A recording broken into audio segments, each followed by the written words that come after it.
Well, hello and welcome to another video.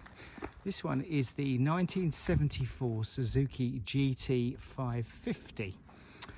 The 550 was one of a series of triple cylinder two-stroke Suzukis introduced in 1972 as a whole family. There was a 380, a 550, which is this one, and the 750, which is the water-cooled one, known in the UK affectionately as the Kettle and in America as the Water Buffalo. The 380 was very popular because the 400cc class was really where the fun was at. Kawasaki, Honda, Suzuki and Yamaha were all really fighting in there.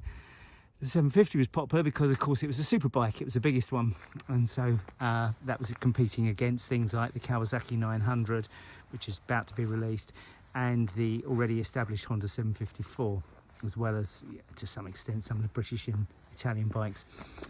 The 550 was almost the forgotten child of the 70s really, because it was bigger than the 380, so it cost more to insure. It used a bit more petrol than the 350 400s, but wasn't really a 750. So what did it do? And that was certainly how the public thought about it.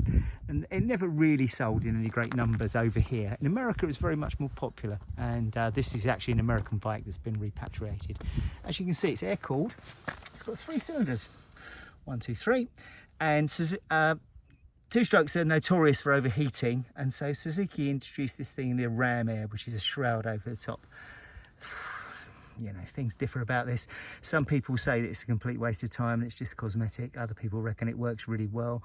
All I'd say is you hardly ever see a seized centre pot on a Suzuki triple, whereas you do on Kawasaki's, which didn't have a ram air cooling. So you make your own mind up.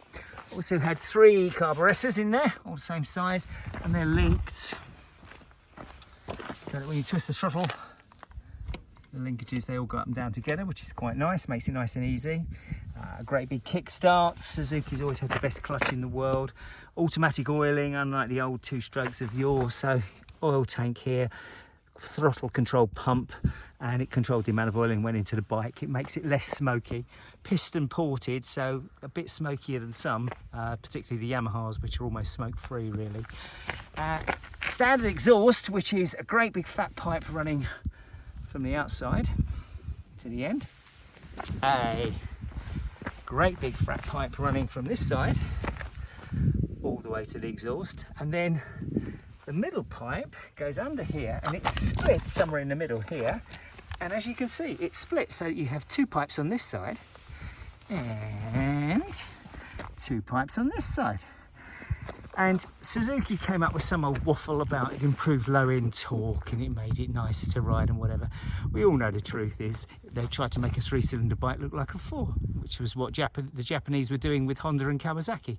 And yeah, it's a bit of a sales gimmick. Back in the day, of course, we chucked all these pipes away and we chucked away the high handlebars and the grab rails and the chrome rear lights, and we wanted to try and make them flash and racy. Now everybody wants the rear light, the grab rails, the high handlebars, and particularly the exhaust systems. And in fact, this exhaust system would probably be worth about 2,000 quid if you were to take it off the bike and sell it separately. It's a really nice bike. They do just over 100. They do about 110, I suppose. But the engine is rubber mounted, and being a 2-stroke and 3-cylinder, it's uncannily smooth. So you glide along on this magic carpet, leaving a trail of smoke behind you. What's not to like? Well, what really isn't to like is it only does about 30 to the gallon when you're wafting along on your cloud of smoke, because they are incredibly thirsty bikes. And they were designed at a time when petrol was cheap. It was before the big Suez crisis of 73. Instrumentation is very Suzuki. So rev counter and a speedo, and this one has the fantastic gear position. So when I change gear, it says 1, 2, 3, 4, 5, and sometimes it even works. It's very, very exciting. So I guess the only thing to do now is to see if it starts. So let's have a go. Of course it starts.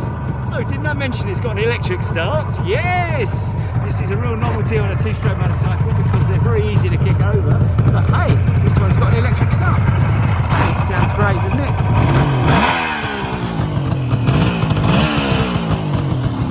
And it'll run all day like that. It's a lovely, lovely bike.